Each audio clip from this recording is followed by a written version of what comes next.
आओ सीखे देवभाषी संस्कृत में आप सभी का स्वागत है। तो आज स्वर और व्यंजन युति के उच्चारण के बारे में आगे हम पढ़ते हैं। तो चलिए, कल तक हमने ख व्यंजन तक हमने किया था। आज हम ग व्यंजन में करते हैं। तो यहाँ पे ग और घ है आगे। तो ग में अ मिला के ये ग बन गया, फिर ग में आ मिला के गा, फिर ई मिला के गी, ई और बड़ी ई मिला के गी, और यहाँ पे ऊ मिला के गु, और बड़ा ऊ मिला के गु, और री मिला के ग्री, ए मिला के गे, और आई मिला के गई। तो कहीं ऐ पढ़ते हैं तो पहले ये ए है और ये आई है।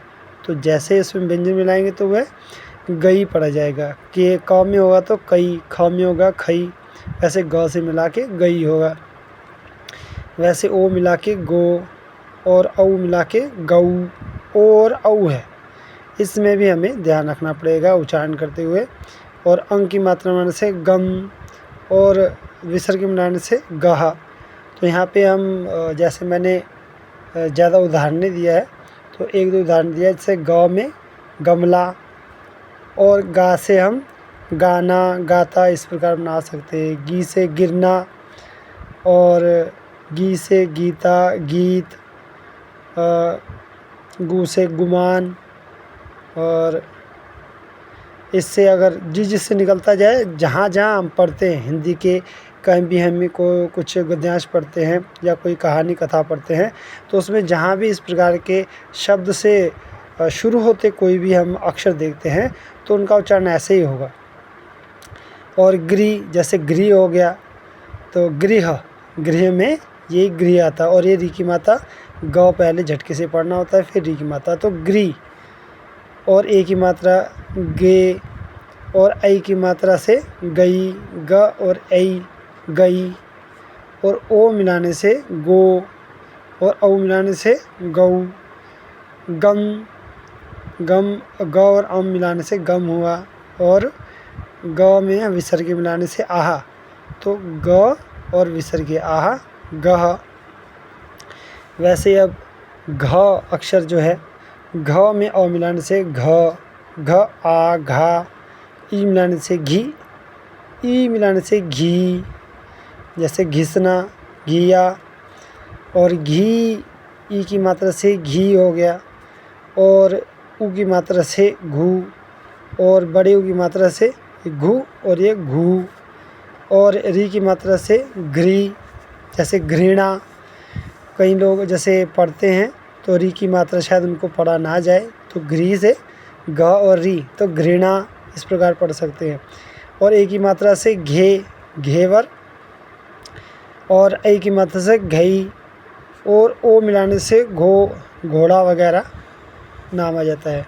और औ मिलाने से गऊ, और अंग मिलाने से घंग, जैसे घंटी, घंटाघर। और आहा से घा।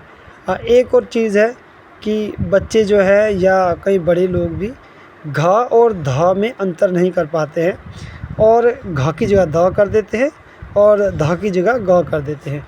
तो उनमें ही अंतर देखना पड़ेगा कि जैसे ये घ लिखा हुआ है, ये घ जो है इसके साथ ही जुड़ा होता है। लेकिन अगर हम इसी को जो है, अभी आप लोग स्क्रीन में देख सकते हैं, ये जो घ है ये ऊपर जुड़ा होता है, और ये आप लाइन देख सकते हैं ये इसके साथ जुड़ा होता है, और ये इस तरह से लिखा जाता है। ये घ होता है जो घर में या घृणा में या घ जहाँ में यूज़ हो, वहाँ पे इस्तेमाल हो, प्रयोग हो वहाँ पे। तो ध जो होता है धारण करना या धरणी, तो इस प्रकार से होता है। जैसे ऊपर ये मैंने बनाया हुआ है, ये थोड़ा सा गोल गोल दिख रहा है, और साथ में ऊपर से थोड़ी जगह इधर छोटी होती है। ये ध इसे कहते हैं, घ इसे कहते हैं। तो जो भी पढ़ने वाले, चाहे बच्चे हों, चाहे बड़े हों, चाहे कोई भी हो, हिंदी प्रेमी हो, संस्कृत प्रेमी हो, उनको इनका अंतर जो है ध्यान में रखना पड़ेगा। आगे अंगा पढ़ते हैं हम। अब कई बच्चे इसको भी ड पढ़ देते हैं, लेकिन इसमें अंतर क्या है कि जैसे ड होता है ये ड की तरह दिखता है, इसके आगे जो बिंदी होती है इसे अंगा पढ़ा जाता है, इसको अंगा पढ़ना होता है, अंगा, अंगा।